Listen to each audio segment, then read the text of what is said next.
Welcome to AHRC TV's weekly roundup. In this week's program, devastating earthquake in Nepal, AHRC TV reports from the ground. AHRC TV gives you an Asia-wide report on International Press Freedom Day. Last-minute reprieve for Filipino Mary Jane Veloso, sentenced to death in Indonesia. Now I'm in front of Turikel, where thousands of earthquake survivors are taking shelter here without drinking water, food, and any water and sanitation facilities. Welcome to AHRC TV's weekly roundup. I'm Josephina Bergston. We begin with a massive earthquake measuring 7.9 on the Richter scale, which struck Nepal on April 25 and devastated the country, causing thousands of human casualties and other damage across the Himalayan nation. More than 5,000 lives have been lost and the number is still going up. Up to 8 million people in 39 districts have been affected, with over 2 million people living in the 11 most severely affected districts. Aftershocks continue to affect the daily lives of people, forcing them to spend nights sleeping out in the open, with meteorologists predicting continued chilly rainfall for the coming week. The many large aftershocks also risk causing further damage to infrastructure already damaged by the initial quake. Nepal was largely unprepared for a crisis like this and is struggling to coordinate an emergency response. Thousands of displaced victims in Kathmandu have expressed anger towards the government, as they already face food and water shortages. Although the world community has responded urgently and immediately, the steady supply of relief materials, especially water, food and medicine, is insufficient to match the needs. Some of the most affected districts, like Gorkha, Dading, Lamjung, Kavre, Nuwakot, outside of Kathmandu, have still not yet been reached, leaving them to fend for themselves. The Asian Human Rights Commission calls on the international community to be careful while providing aid, as it will be of little use to the affected people if it's lost to corrupt officials and bad management. The government of Nepal needs to show complete transparency and accountability when receiving and distributing international aid and relief packages. The AHRC further urges the government of Nepal to ensure that rescue and relief teams are deployed in remote districts of Nepal as quickly as possible. Provisions are made for adequate relief materials, especially water, food and medicines, to these areas. Arrange clean water and sanitation services without delay. That arrangements are put in place immediately for the safe and dignified disposal of bodies of victims. We continue on the topic of freedom of expression, as International Day of Press Freedom falls on Sunday, May 3rd. According to international watchdog Reporters Without Borders Annual Press Freedom Index, Asian countries fare badly compared with other regions around the world. Only Taiwan, Mongolia, Papua New Guinea, South Korea and Hong Kong make it into the top 10, with the rest of Asia's many countries ranked in the bottom third of the index. Most countries are faring worse than last year's index, with previous high-scoring Hong Kong hitting a new low amid concern that Beijing is exerting increasing control over the city's media. The 2015 index placed Hong Kong 70th in its 2015 index, down from 61st last year and 58th the year before. Press freedom in the territory was rated 18th best in the world in 2002, 5 years after the territory returned to Chinese rule. In other Asian countries, India is one rare jurisdiction in Asia where the media has a relatively high degree of freedom. There is, however, an elaborate regulatory and licensing framework in India which, in comparison to other countries where press freedom exists in letter and spirit, can be viewed as restrictive. Free press is not a constitutional guarantee in India. However, Article 19(1)(a) of the Indian Constitution guarantees freedom of speech and expression. Restrictions enforced are limited to acts that infringe the sovereignty and integrity of India, the security of the state, friendly relations with foreign states, public order, decency or morality, or acts that relate to contempt of court, defamation, or incitement to an offence. Through a series of judgments, the Supreme Court of India has interpreted freedom of speech and expression as having no geographical limitation, carrying with it the right of a citizen to gather information and to exchange thought with others.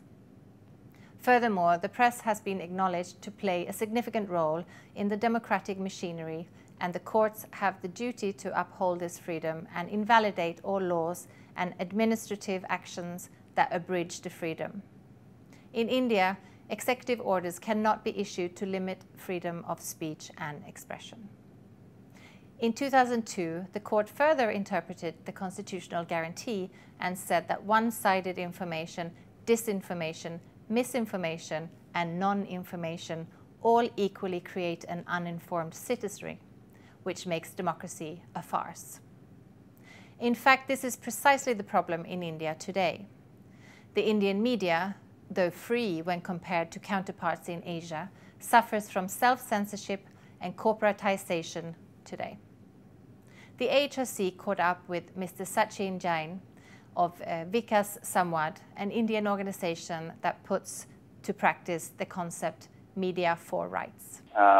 Structurally, I feel media in India has been a free media. India has a character where that media can be considered as free media, and it has no restrictions from the, it has been facing no restrictions from the state as such. There are a few points which are very important. The one thing is that 90% of Indian media is controlled by the corporates. And if they have their own interest in running a media group or a media product, in that situation it will be difficult to expect them to examine the approach of the executive, then restrict unauthorized intervention or expose, because they have their own interests on the one hand. Second hand, if you have a few media institutions who were not having business interests primarily, after having interventions in media, after having media houses, they have created business interests. So this is another thing. If you see what they are actually doing, media houses are not only engaged in media work alone. They have vested interest in market almost in every sector: mining, export, real estate, thermal power, tourism, hotel, construction, school and higher education, health. Everywhere they have interventions. They are involved in doing business. So, and these are the sectors where you can see that most of the human rights violations can be seen. Means poor people are not getting health services, poor children are not getting quality education, because privatization is growing up, and these media houses are playing dual role in this situation. Where on the one hand, they are running media houses, and through media, they are actually creating an environment in favor of privatization and capitalist approach towards these basic and fundamental services. And on the other hand, they themselves are engaged in doing business on these things. Now to the media situation in Sri Lanka. Over a period of about 10 years under former President Mahinda Rajapaksa, several journalists were killed, many seriously physically harmed, and many other crimes were committed against journalists in Sri Lanka. International Journalists Association have published a long list of such atrocities. The new government elected into power on January 8 this year had promised to investigate and to prosecute all such crimes against journalists. However, over 100 days have passed after the coming into power of President Maithripala Sirisena's government, and no one has been arrested nor brought before courts for the murders and other crimes relating to journalists. President Maithripala Sirisena, after coming into power, invited all journalists who have left Sri Lanka due to persecution by the former government to come back to Sri Lanka and promised to guarantee their security. However, many of these journalists have stated that until former crimes against journalists are being investigated and prosecuted, they would not consider Sri Lanka as a safe place for journalists to return to. We now return to the dire media situation in Pakistan. Freedom of expression in Pakistan is a misnomer and exists in name only under Article 19 of the Constitution of Pakistan. The state actively suppresses political and religious dissent and exerts political and economic pressure on any media group that dares to defy the ban on criticizing state policies and questioning economic interests. Journalists, activists, and human rights defenders are all targets for expressing dissenting views. In Pakistan, religion and political freedom of expression has always been crushed forcefully by both civil and military regimes. Media blackouts on issues of Balochistan and sectarian violence is the norm. For more, AHRC TV spoke with lawyer and researchers Javeria Yunus. The situation in Pakistan in terms of the freedom of expression is quite dismal. People absolutely have no freedom of expression, and with the advent of promulgation of laws such as prevention of cybercrime laws that is about to be passed in Pakistan, people would not be allowed to speak against the government or the state or the military on social sites as well. There's going to be a major clampdown on all of dissent that will appear on the social sites as well as the blogs. So in terms of the freedom of expression, Pakistan is regressing, and the problem is that dissent is not tolerated by the state or even the masses. It has seeped so much, the intolerance has seeped so much into the society that freedom of expression has become a misnomer, a complete misnomer, though it has been guaranteed under the Constitution of Pakistan. The journalists in Pakistan, both the vernacular press as well as the English press, are increasingly targeted by the state and the establishment, both the military and the civil. And they have been targeted for speaking out against the economic and political interests of the government, especially in terms of the Balochistan issue and the Gwadar issue that is coming up between China and Pakistan. There's a lot of interest in Balochistan these days.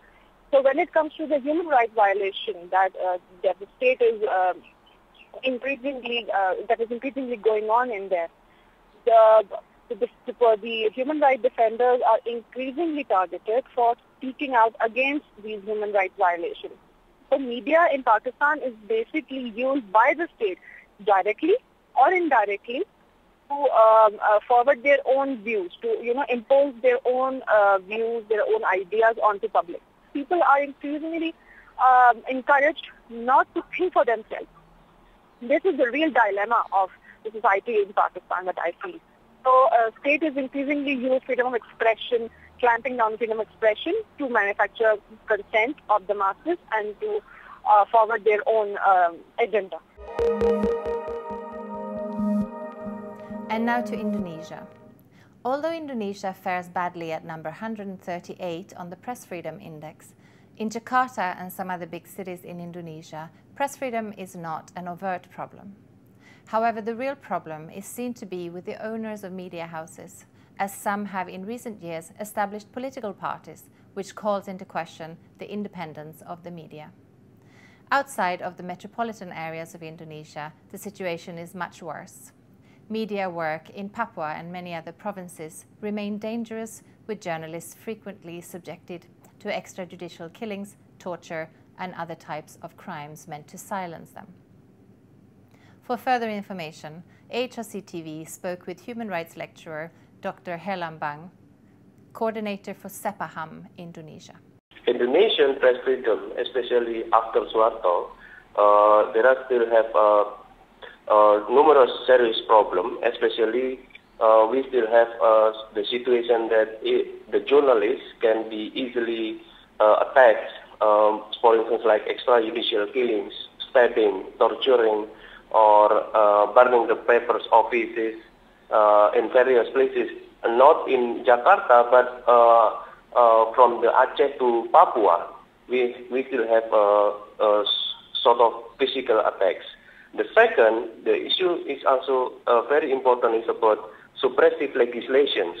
We have criminal law, which really the government use this kind of laws to attack the journalists, especially by using criminal defamation.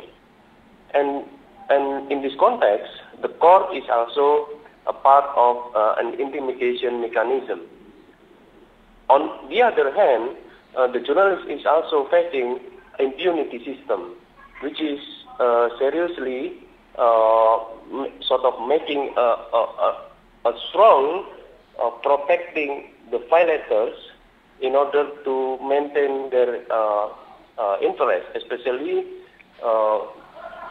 the journalist, professional journalism is the most targeted because they reported about corruption and natural resources excessive exploitation.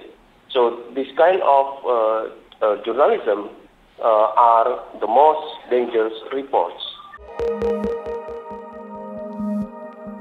As Press Freedom Day is marked in Bangladesh, several media professionals are detained in prisons. Restrictions on exposing transgressions by the ruling government are increasing day by day. Exercising the freedom of press independently in print and electronic or social media is highly challenging in the country today. At least 3 journalists and 2 heads of media houses are currently in detention. Kanak Sarwar, a senior reporter at private TV channel ETV, has been detained since early March this year. Kanak was an anchor person of a popular TV show called People's Voice. He has been charged in a sedition case. Mizanur Rahman, correspondent of daily newspaper Prothom Alo, was detained also in March for arguing with a police officer. He was tortured by the police and allegedly has been charged with a fabricated extortion case filed by a ruling party local leader. Meanwhile, Hafizur Rahman, correspondent of Daily Sangram, was detained in February.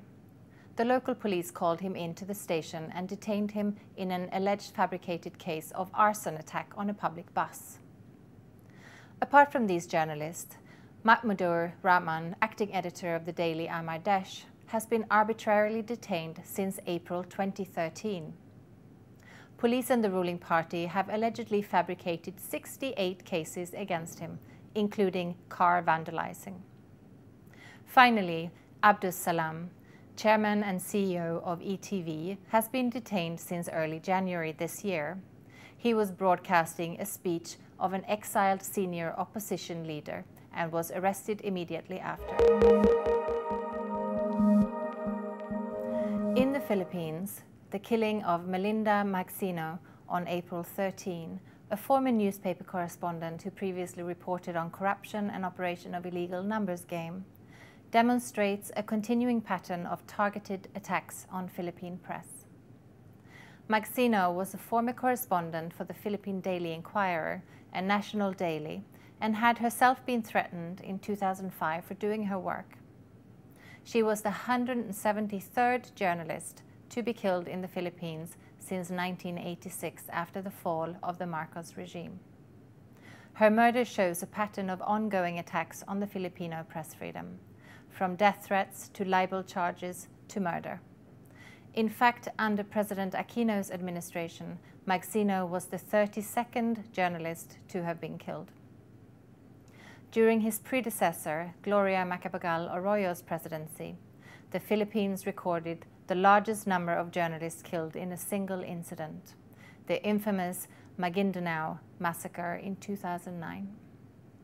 To mark the World Press Freedom Day, AHRC TV spoke with Mirna Rablano.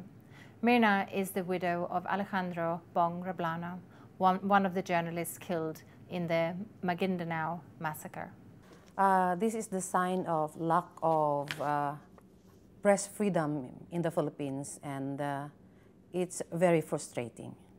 After more than 5 long years of waiting, that the justice will be served, but until now, I can say that we haven't had any clear evidence to expect that the justice will be served soon. 58 people and 32 journalists was killed on that incident. I just want to ask from not only from our government, but to mostly to the media as well to help us again, especially on this coming month, that it's really hard for us as a family of victims of that massacre is still waiting for a long time. It's one of our agony and sufferings. Our final report on press freedom in Asia is from Burma, where despite the opening up of the country in the last few years, freedom of press is still under threat. Some journalists have been sentenced to long prison terms under criminal law charges. In the recent brutal student protest crackdown in Letpadan, the police also attacked a number of journalists and some were arrested. Burma ranks 144th out of 180 countries in the Reporters Without Borders Press Freedom Index for 2015 and placed in the top 10 of the most censored countries in the world, according to Committee to Protect Journalists. The only other Asian countries in the top 10 are North Korea, China, and Vietnam, along with the Eurasian country of Azerbaijan. Reporters Without Borders stated that Burma's government, which consists of mainly former army officers who were in the previous military government, showed signs of a return to strict news control in 2014 after a year of significant democratic reforms in 2012. In a final piece of good news, in an otherwise tragic news cycle coming out of Indonesia, Mary Jane Veloso, the Filipino migrant worker who was convicted and sentenced to death for drug smuggling into Indonesia, was spared, given a surprise last-minute reprieve. The execution by firing squad was scheduled to take place around midnight between April 28 and 29, along with 8 other convicted drug smugglers from Australia, Brazil, Nigeria, and Indonesia. Pleas for clemency came in from governments, individuals, as well as organizations from around the world, asking Indonesian President Joko Widodo to spare the 9. However, all the others were executed, but Veloso was spared for now, ostensibly so that she can witness against the woman accused of trafficking her. Veloso maintains that she was unaware of the content of the bag she was asked to carry from Malaysia to Indonesia. That is all for this weekly roundup. For more on these and other issues, please visit www.humanrights.asia. Thank you for watching and see you next week.